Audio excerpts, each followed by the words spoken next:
소중한 나.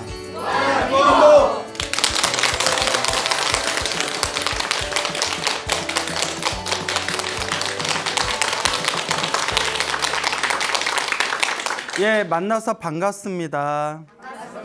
예, 광우 스님이라고 합니다. 우리 소중한 나 무한행복 소나무가 해외에서도 인기가 많대요. 왜? 예, 왜 인기가 많을까? 그래서 뭐 미국에서도 연락 오고요. 뭐 캐나다에서도 연락 오고, 일본에도 팬이 있고, 중국에도 있고, 그래서 세계로 뻗어가는 소나무입니까?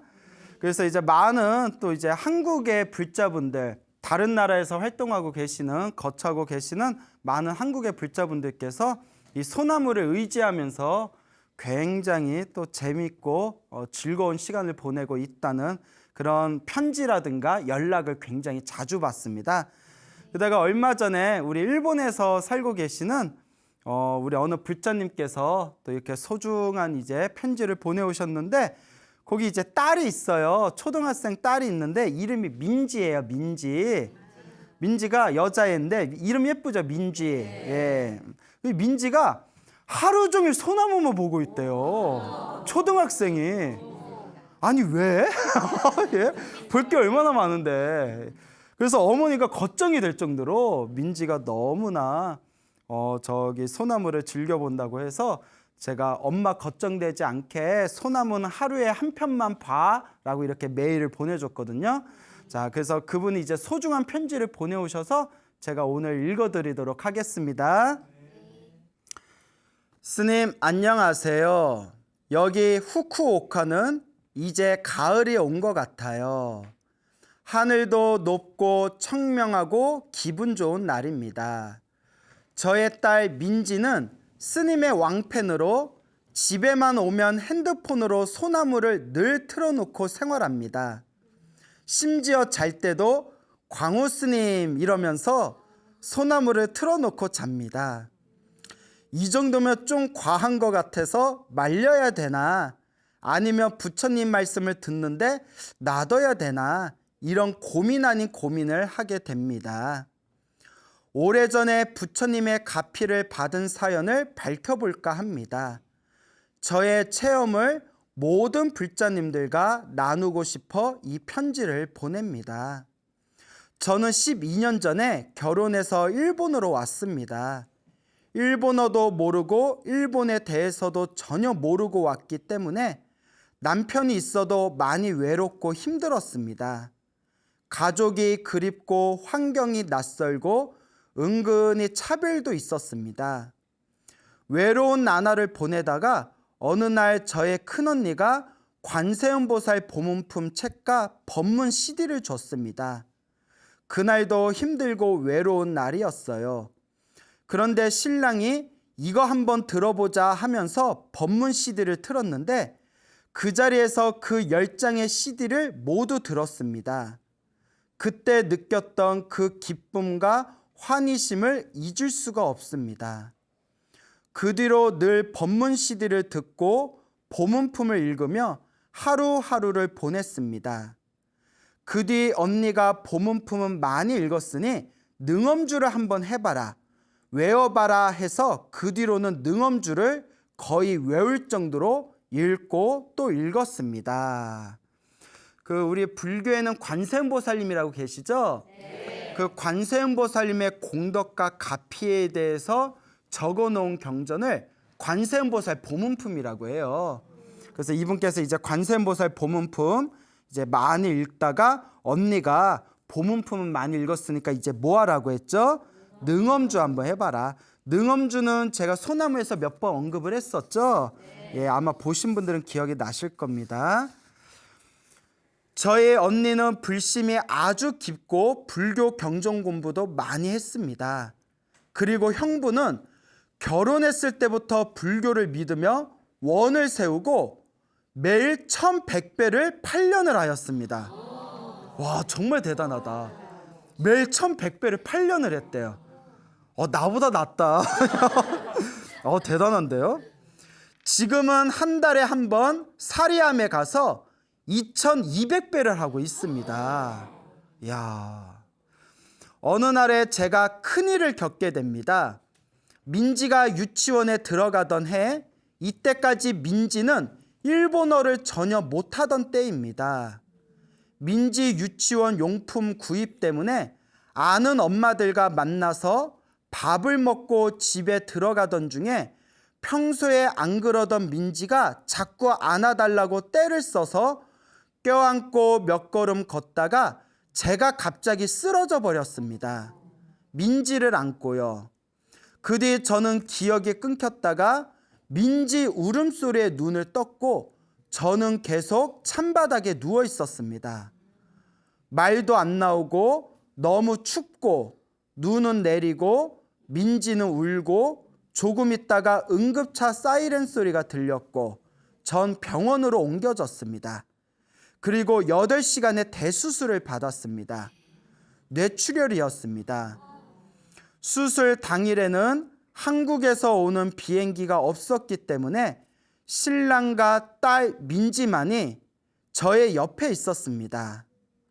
하지만 소식을 들은 한국의 온 가족들이 저를 위해서 모두 기도를 해주었습니다.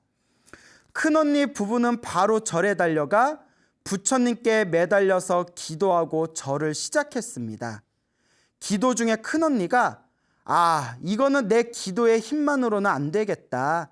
힘을 모아야겠다라고 생각이 들며 가족들이 아는 모든 스님들께 연락을 드리고 기도해달라고 부탁을 올렸습니다. 형부는 절을 하다가 불현듯 불상의 얼굴을 보게 되었는데 처음에는 부처님 얼굴의 반이 검은색으로 보여서 처제가 일어나지 못하려나 하고 걱정스러운 생각이 들며 더 열심히 기도를 한 뒤에 다시 부처님 얼굴을 보니 부처님 얼굴이 환히 빛나는 상으로 보이더랍니다.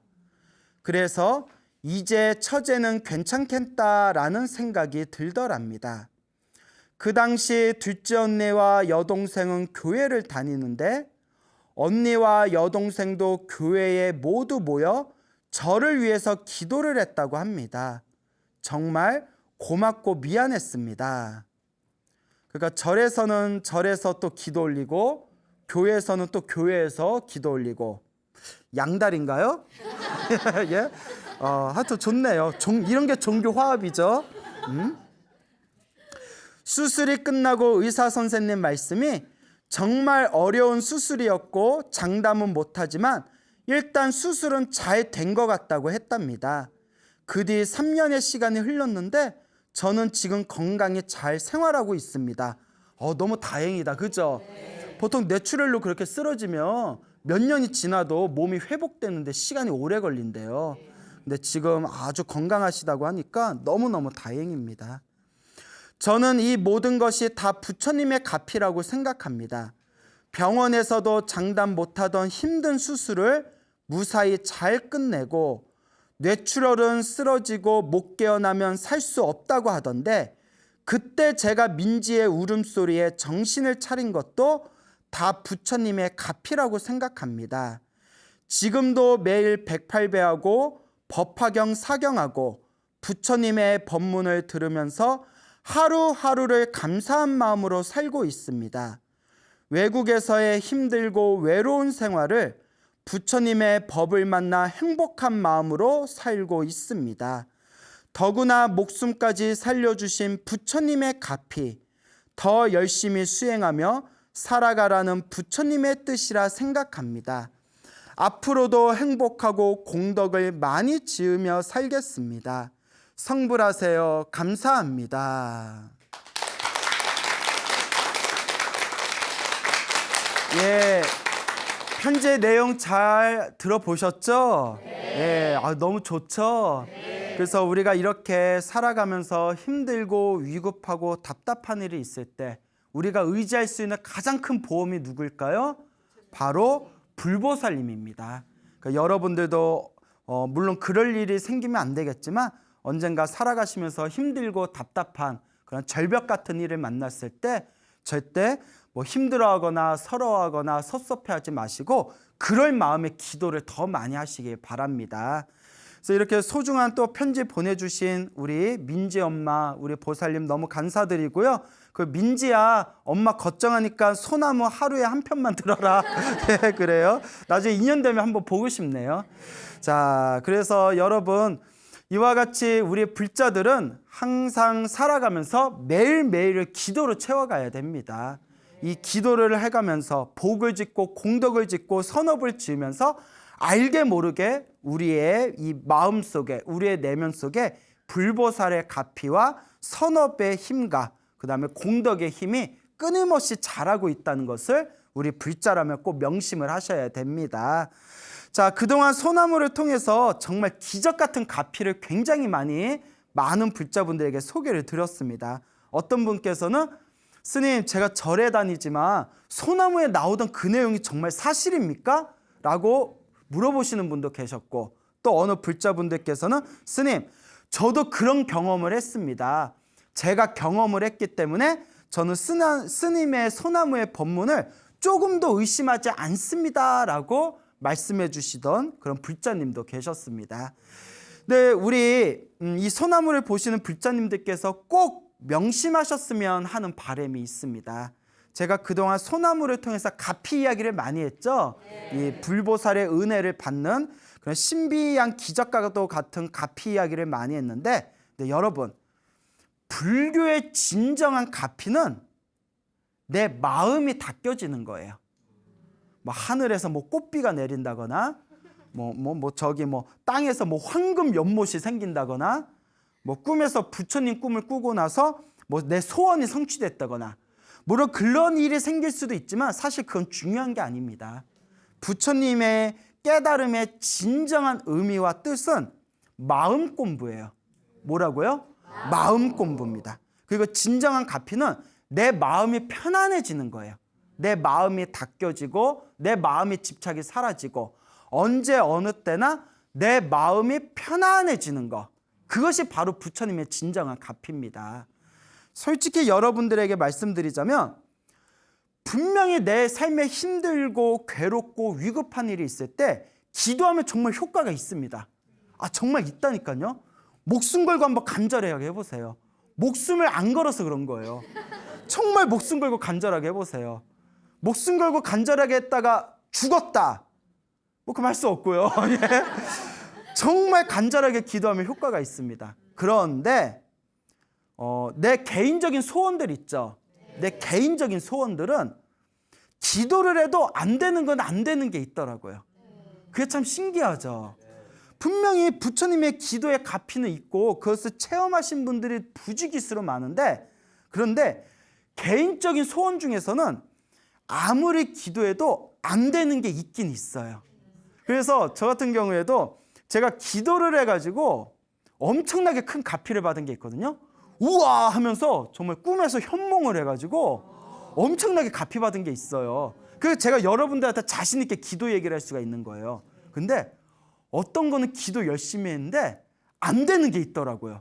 안 되는 게 있어요. 근데 재밌는 게 뭐냐면 기도를 해서 내가 원하는 소원이 성취됐건 안 됐건 기도한 공덕은 남는다 안 남는다?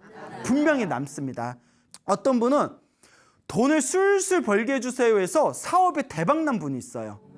근데 아들이 좋은 대학 가게 해주세요라는 거는 그거는 또 안 되더래요. 또 어떤 분은 우리 아들 좋은 대학 가게 해주세요 해서 기적 같은 가피로 도저히 갈 수 있는 대학이 아니었는데 딱 하고 붙은 아들이 있어요. 근데 우리 남편 좀 철 좀 들게 해주세요 했는데 그거는 죽었다 깨어나도 안 되더래요. 그러니까 해도 안 되는 게 있어요. 어떤 건 되는데 어떤 건 안 돼요. 이게 복력이에요. 무슨 력? 복력. 전생에 지어놓은 복이 많으면 내가 원하는 게 빨리빨리 이루어지고, 전생에 지어놓은 복의 힘이 약하면 어떤 거는 되고 어떤 거는 안 되는 거예요. 그것도 자기 복력입니다. 어떤 불자님이 계셨는데 어떤 아가씨였어요. 약간 나이 들은 노처녀 아가씨였는데 이분께서 집이 가세가 너무 기울어가지고 기도를 열심히 했어요. 기도를 열심히 해서 정말 책에서나 볼 것 같은 그런 꿈이라든가 가피를 실제로 얻으셨어요. 엄청나게 가피를 얻으셨는데 그분이 기도를 시작한 게 무엇 때문에 시작했죠? 돈 벌게 해달라고 기도 시작한 건데, 다른 거는 와, 기도의 힘이 분명히 있구나라는 것을 느낄 정도의 가피를 받았는데, 정작 돈 벌게 해주세요라는 가피는 잘 안 되더래요. 그 얘기를 저한테 직접 하더라고요. 선생님, 그거는 왜 안 될까요?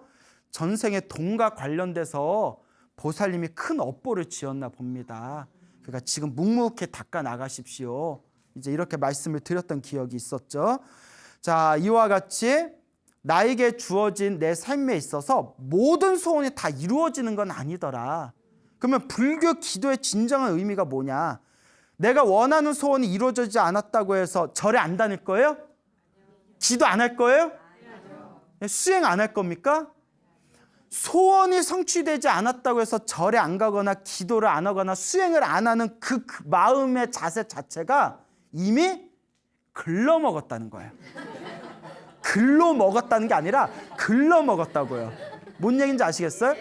이미 내 마음에 소원 성취 안 해주면 나 절에 안 다녀야지, 나 부처님 안 믿어야지, 이게 이미 무의식에 깔렸는데 부처님이 도와주시겠어요? 안 도와주시겠어요?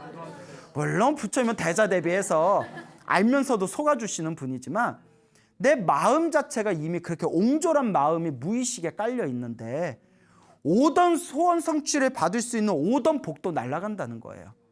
결국 기도의 진정한 의미는 소원이 성취되든 안 되든, 내 살아가는 게 힘들고 괴롭든 즐겁고 기쁘든 그와 상관없이 항상 마음이 고요하고 편안할 수 있는 것, 이 마음 공부가 진정한 가피입니다, 여러분.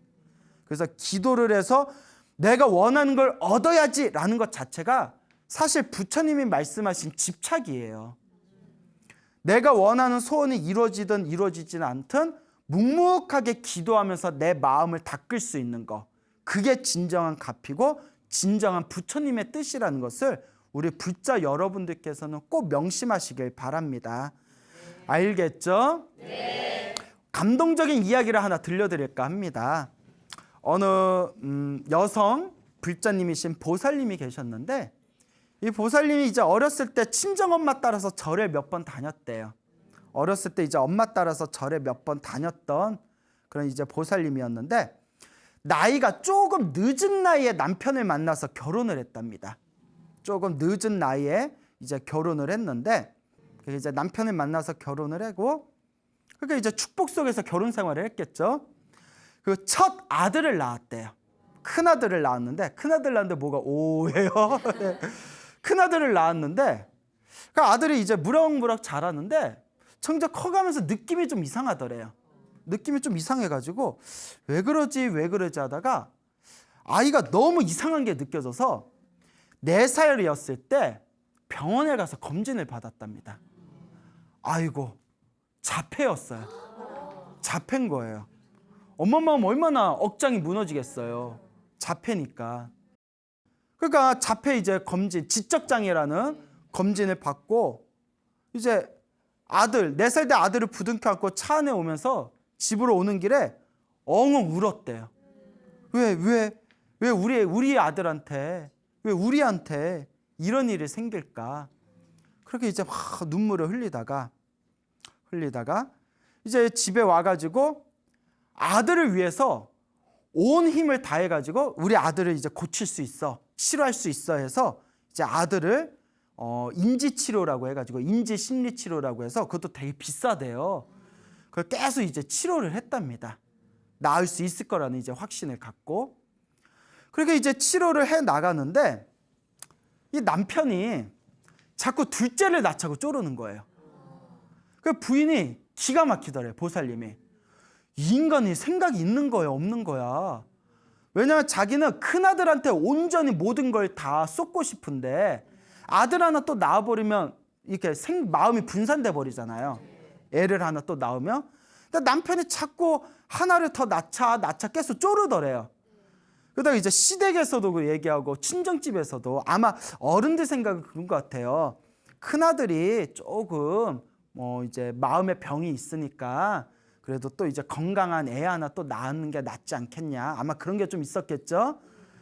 그래서 남편하고 더 이상 말싸움하기가 싫어가지고 둘째를 낳았대요. 둘째를 딱 낳고 봤더니 이제 또 둘째도 아들이었어요. 건강한 아들을 낳았어요. 그런데 여러분, 사람의 인생이라는 게 그런 것 같아요. 어떤 사람은 하는 일마다 잘 풀려요. 짜증나죠? 하는 일마다 잘 풀려. 하는 일마다. 근데 어떤 사람들은 하는 일마다 꼬이는 사람들이 있어요. 안 좋은 일이 생기면 거기서 멈춘 게 아니라 계속 연달아서 안 좋은 일이 생기는 사람들이 있습니다. 이것도 누가 지은 업이다? 내가 지은 업이라는 거예요. 참 이 업보가 너무 무섭죠. 인연법이라는 게 참 무섭습니다. 어떤 일이 생겼냐면 둘째 아들을 낳고 한 6개월 정도 지났을 때 남편이 운영하던 공장을 문을 닫았대요. 그 남편이 순식간에 졸지에 백수가 된 거예요. 그래서 남편이 이제 집에서 그 몇 개월 동안 이제 있으면서 이 부인이 큰아들 치료해야 되는데 큰아들 치료해야 되지. 둘째 아들 이제 육아 자기가 또 맡고 있지. 또 남편이 지금 백수가 됐으니까 생업을 책임져야지. 그 큰아들 심리치료하는데 돈도 엄청 많이 들지. 너무 지치더래요. 너무 지쳐버리니까 자꾸 남편하고 말싸움을 하게 되더래요. 그리고 절대 해서는 안 될 짓을 또 했대요. 아이들 앞에서 막 큰 소리로 화를 낸 거예요. 여러분, 그 애들 정서에 굉장히 안 좋습니다. 여러분, 우리 윗세대 어른들은 뭐 애들 앞에서도 막 부부싸움하고 뭐 그런 세대가 있었지만 지금은 이제 우리 배울 만큼 배웠지 않습니까? 절대 애들 앞에서는 큰 소리 내면 안 돼요. 정말 그거는 아이들 앞에서는 절대 큰 소리를 내면 절대 안 된다는 걸 꼭 명심하시기 바라고요. 그러니까 이제 아이들 앞에서도 막 말싸움도 크게 벌이고 하다가 그렇게 시간이 지나면서 너무너무 지쳐오더래요. 너무너무 지쳐오고 막 잠도 안 오고 가슴도 콩닥이고 너무 지쳐가지고 완전히 쓰러져 버렸대요. 우리가 이걸 전문 용어로 번아웃이라고 하거든요. 그러니까 몸과 마음이 완전히 소지된 거예요. 왜 영어 써서 깜짝 놀랐어요? 왜 웃어? 비웃어? 그래서 번아웃이라고 해요. 완전히 몸과 마음이 완전히 재가 된 것처럼 몸에 이제 무기력증에 빠지는 현상인데 그래서 이러다가 나 죽겠다 싶어가지고 병원에 갔답니다. 병원에 갔더니 의사 선생님이 우울증 약하고 수면제를 처방해 주더래요. 이건 마음의 병이다. 잠을 못 자니까 수면제 처방해주고 계속 마음이 불안하니까 우울증 약을 처방해 주더랍니다. 근데 여러분, 수면제도 그렇지만 우울증 약이 여러분 좀 우울증이 있으면 먹긴 먹어야 돼요. 요새 약이 많이 좋아졌어요. 먹긴 먹어야 되는데 그 우울증 약이나 정신질환제가 단점이 몸에 힘이 빠진대요. 그런 얘기 들어보셨나요? 몸에 힘이 쭉 빠져서 이렇게 일상생활하기가 좀 힘들 정도래요. 제가 직접 들어본 바에 의하면. 그래서 좀 적당히 먹는 건 괜찮은데 이렇게 먹으면 머리도 좀 멍하고 근데 이 보살님이 가뜩이나 지쳐 있는데 이제 약까지 먹어서 그런지 자리에 누워서 일어나질 못했대요. 그러니까 일어나질 못하는 거예요. 어느 정도로 심했냐면 화장실을 가야 되는데 화장실 가려고 일어나는 게 너무 힘들어서 누워서 그냥 옷에다 싸버린 적도 있었대요. 그러니까 손끝 하나 까딱할 수가 없더래요. 이거 진짜 심각한 거죠. 여보, 얼마나 심각하면 소변을 봐야 되는데 일어나지 못하고 옷에다 싸버렸대잖아요. 그러니까 애도 둘이 있는데 집안일이 어떻게 되겠어요? 집안일이 완전히 난리가 났겠죠. 근데 그러거나 말거나 나는 도저히 일어날 수가 없다. 그러니까 이대로 그냥 먼지가 돼서 사라지고 싶다. 그러니까 완전히 몸과 마음에 완전히 상처받아서 힘들고 괴로워서 완전히 지쳐서 쓰러져 버린 거예요. 이렇게 몇 개월의 시간이 지납니다. 꽤 긴 시간이 지났죠. 밥도 제대로 안 먹으니까 막 삐쩍삐쩍 마르고. 여보, 이게 말로 전달해서 그렇지 그분은 얼마나 괴로웠겠어요. 애 둘이 있는 집안에 그 소변도 그냥 누워서 옷에다 쌀 정도로 완전히 쓰러져 버리고 손끝 하나 할 수도 없고 밥도 제대로 못하고 몸은 바싹바싹 마르고 그러니까 이대로 죽어버리고 싶다. 이대로 죽어버리고 싶다. 그때 작은 아들이 리모컨을 가지고 이렇게 누르고 장난치다가 불교 TV가 나왔대요. 불자들의 희망, 불자들의 라이트, 예? 바로 불교 TV가 뻥 하고 이렇게 나왔대요. 근데 그때 불교 TV에 그게 108참의 문이 이렇게 흘러나오더랍니다. 108참의 문 다 보셨죠? 안 봤구나. 불교TV의 108참회문에 얼마나 시청률이 높은데 108참회문에 108번 절하면서 잘못했습니다, 참회합니다는 자기를 반성하는 문구를 외우면서 절하는 108참회문이 있어요. 그 영상이 딱 떠오르면서 TV 자막에 108참회 자막이 이렇게 흘러가는데 그걸 보니까 어렸을 때 엄마 따라서 절에 다닌 기억이 있잖아요. 그래서 그걸 이렇게 가만히 보고 있으니까 저기 하나하나 화를 내서 잘못했습니다. 다른 사람 것을 탐내서 잘못했습니다. 어리석게 살아서 잘못했습니다는 108문구 하나하나가 자기 얘기를 하고 있더래요. 여러분, 근데 이게 성근이에요. 이게 뭐라고요? 성근. 이게 전생에 지은 복입니다. 전생에 지어놓은 성근이나 복이 없는 사람은 야야야 채널 돌려. 정신사납게 저거 뭐야 이런다니까요. 아무리 좋은 말을 해도 못 알아들어요. 근데 보시면 그게 가슴에 딱 와닿더래요. 그리고 자기도 모르게 울었대요. 뭐가 서러웠나 보죠. 울면서 마음속으로 빌었대요. 부처님, 부처님, 저를 위해서가 아니라 우리 불쌍한 아이들을 위해서라도 제발 저에게 힘을 주세요. 제발 저에게 기회를 주세요. 우리 아이들, 불쌍한 아이들을 위해서라도 제발 저에게 힘을 주세요 하고 마음으로 간절하게 빌었대요. 그렇게 이제 또 얼마의 시간이 지나요. 근데 그 간절한, 울면서 기도했던 그 간절한 기도가 통했나 봐요. 귀인을 만나게 됩니다. 누구를 만난다? 귀 있는 사람? 아니요. 귀한 사람을 만나게 돼요. 그래서 우리가 가끔 뭐 불자들이 어디 뭐 이렇게 사주팔자 같은 거 보면 동방에서 귀인을 만나겠어 뭐 이런 거 있잖아요. 그럼 어디를 기준으로 동적이야? 예? 그래서 귀인을 만난다 그런 거 있잖아요. 저도 이제 심심풀이로 뭐 봐주시면 저도 귀인을 만난다 이런 게 있대요. 예. 딱히 잘 모르겠던데 예. 저의 귀인은 여러분들이죠. 예. 짜증. 마음이 없는 말 하려니까 예, 우쩍한 말이고요. 예, 거짓말해서 미안해요. 귀인을 만나게 됩니다. 큰아들이 초등학교 3학년이었는데 전화가 온 거예요. 학교에서 선생님한테. 어머님 잠깐 학교에 내일 오실 수 있겠습니까? 아이 문제도 그렇고 상담 좀 하고 싶습니다. 그러니까 아이고 올 게 왔구나. 근데 학교 선생님이 아들 때문에 보자는데 어떡해요? 정말 온몸에 힘을 쥐어짜가지고 겨우 일어났대요. 그 정도 몸 상태가 안 좋았나 봐요. 겨우 비틀비틀 일어나가지고 대충 이렇게 이제 몸을 이제 추스린 뒤에 이제 학교 선생님을 만나러 갑니다. 선생님을 딱 만났는데 선생님의 표정이 이제 어안이 벙벙한 표정이 짓겠죠. 이거 어머님이 왜 이러나 상태가. 이런저런 얘기하다가 어머니 어떻게 편안하세요? 괜찮으세요? 사는 게 행복하세요? 이렇게 했더니 예 하면서 웃었는데 그 선생님 하신 말씀이 정말 피죽도 못 먹어서 삐쩍 말라가지고 예 행복합니다 하면서 웃는 모습이 그렇게 처량하고 슬퍼 보이더래요. 그 선생님 가슴에도 몫이 박힌 거예요. 너무 불쌍한 거예요. 있잖아요. 삐쩍 마르고 그런 슬픔이 가득한 사람이 웃을 때 그 처량한 웃음 있잖아요.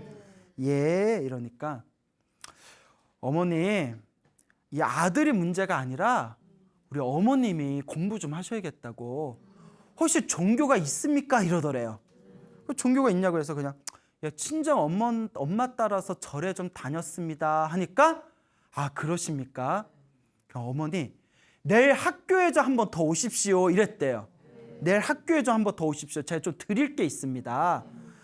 그러니까 요 보살님이 웃으면 스님이 아니라 선생님 미안해요.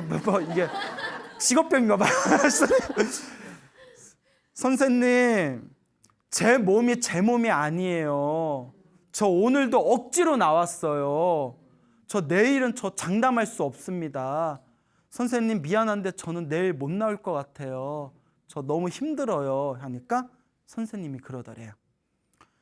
어머니 제가 어머니를 위해서 오늘 부처님께 제가 기도드리겠습니다. 선생님이 학교 선생님이 어머니를 위해서 부처님을 위해서 기도드릴 테니까 내일 꼭 만나야 됩니다. 내일 꼭 나와 주십시오라고 했대요. 그래서 일단 알겠다고 얘기를 하고 학교 밖을 나왔는데 눈물이 펑펑 쏟아지더래요. 너무 감동받아서. 세상에 어느 누가 자기한테 기도해 주겠다고. 그것도 학교 선생님이. 그 예전에 우리 지금이야 많이 좋아졌겠지만 옛날 몇십 년 전에는 그 학교 선생님 중에서도 이상한 사람들이 많았잖아요. 막 그 별의별 더러운 얘기도 많잖아요. 이 방송이라서 말 못하겠고. 근데 학교 선생님이 학부모를 위해서 부처님께 기도해 주겠다고 하니까 얼마나 감동받았겠어요. 참 그 훌륭한 선생님들이 계세요. 그래서 그 다음날 이제 선생님을 딱 만나러 갔는데 선생님이 이렇게 책상에 앉아서 이렇게 뭘 읽고 계시더래요. 뭘 보시나 이렇게 봤더니 금강경을 읽고 계시더래요. 금강경을. 학교 선생님이 불자였나 봐요. 어머니 오셨어요 이러면서 선생님이 하는 얘기가 자기는 매일매일 금강경을 조금이라도 매일매일 읽고 있다. 또 아이들 때문에 힘들고 감정 조절이 안 될 때에도 항상 금강경을 읽으면서 마음을 조절한다. 마음 공부를 하고 있다 하면서 그 보살님한테 어머니 이거 꼭 읽어보세요 하면서 금강경하고 염주를 선물로 이렇게 주더래요. 기도하는 방법 가르쳐주면서 꼭 읽어보세요. 분명히 부처님 가피가 함께 할 겁니다. 꼭 읽어보십시오. 알겠다고 하고 이렇게 이제 가져와서 집에 왔는데 자 이제 이게 성근이에요. 이게 뭐라고요? 착한 뿌리. 전생에 복이 있는 거예요. 전생에 복이었고 성근이었고 업보가 두꺼운 사람들은 금강경 맨날 줘도 읽는다 안 읽는다? 안 읽어요. 에이 뭐야? 이렇게 보죠. 근데 그걸 선생님이 읽어보라니까 또 자기가 이제 전생에 이 부처님법하고 인연이 있었는지 그 자리에서 한글로 된 금강경을 그 자리에서 2시간 동안 읽었대요. 다. 한 번 읽는데 이제 2시간 동안 계속 천천히 읽었대요. 무슨 말인지 모르지만 하여튼 끝까지 음미하면서 읽었대요. 억지로 다 2시간 동안 읽고 나니까 놀랍게도 몸이 개운하더래요. 그 마음이 좀 편안하더래요. 일어나지 못해서 소변도 누워서 옷에다 쌌던 양반에 금강경 2시간 딱 읽고 나니까 몸이 좀 개운한 느낌이 들면서 집안 꼴을 보니까 개판인 거예요. 어머 개가 왔다 갔나? 집안 싹 청소했대요.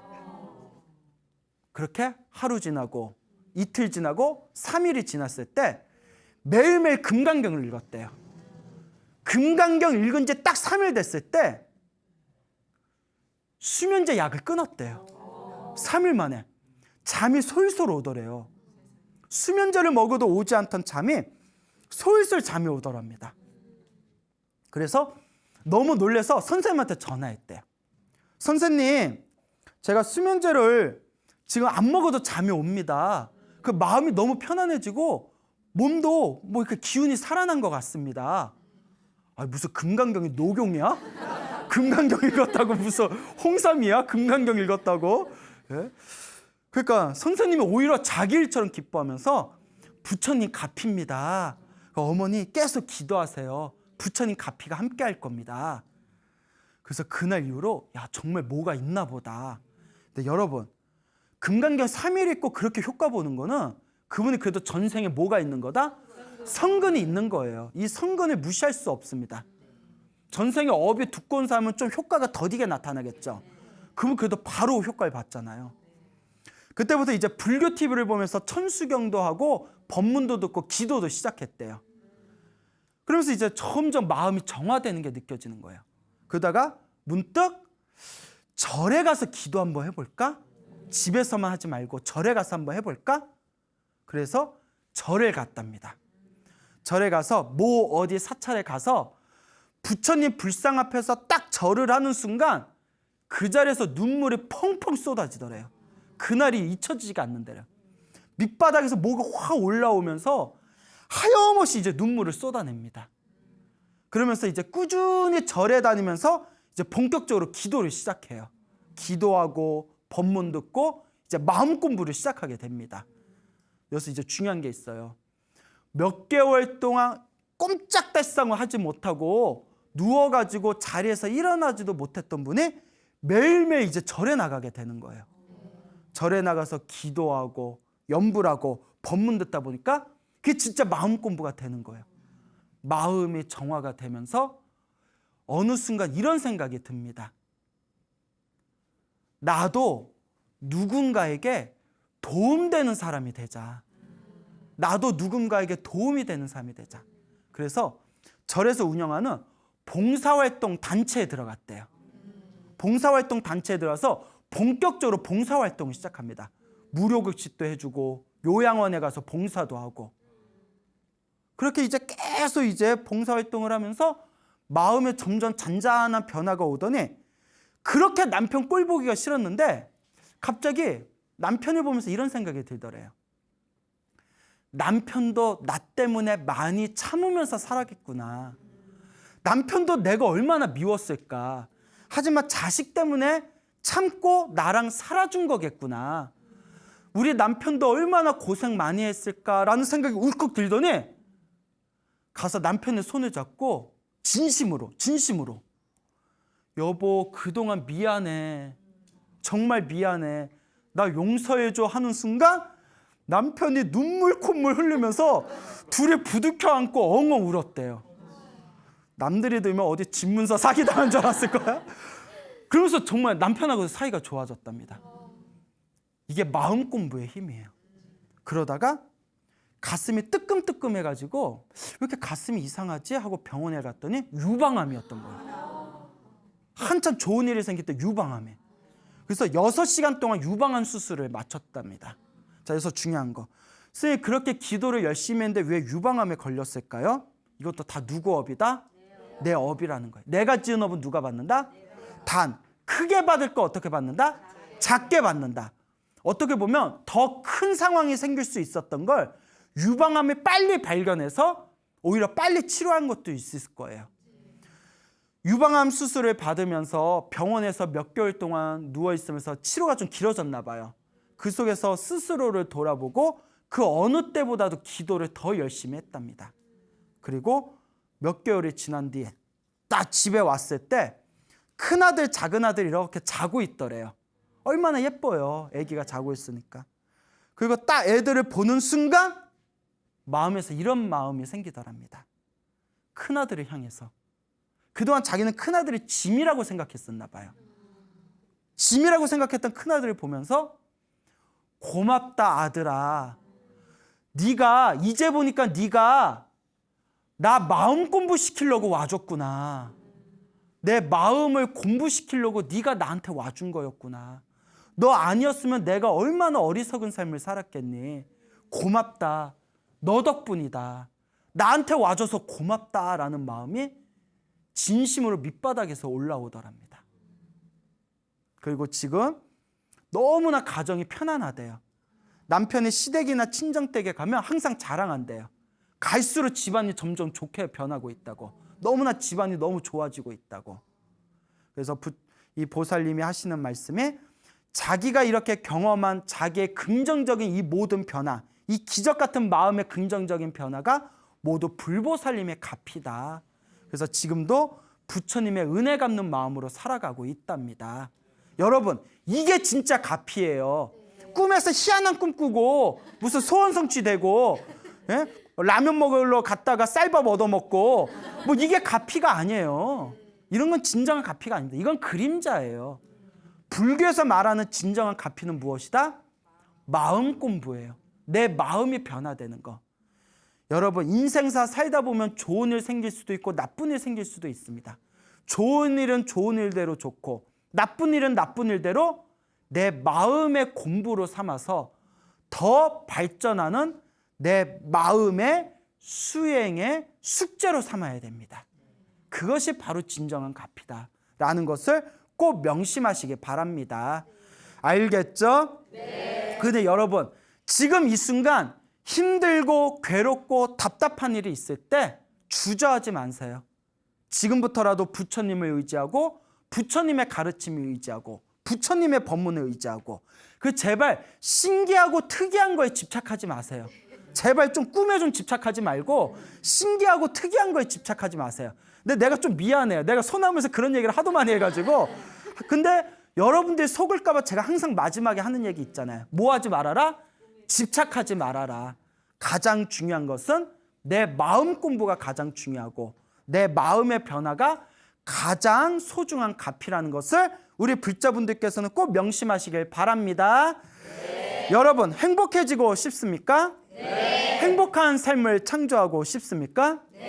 복을 지으십시오. 선업을 지으십시오. 공덕을 쌓으십시오. 복과 선업과 공덕의 힘이 여러분들을 진정한 행복의 길로 이끌어 줄 것입니다. 오늘 여기서 마치겠습니다. 소중한 나 무한행복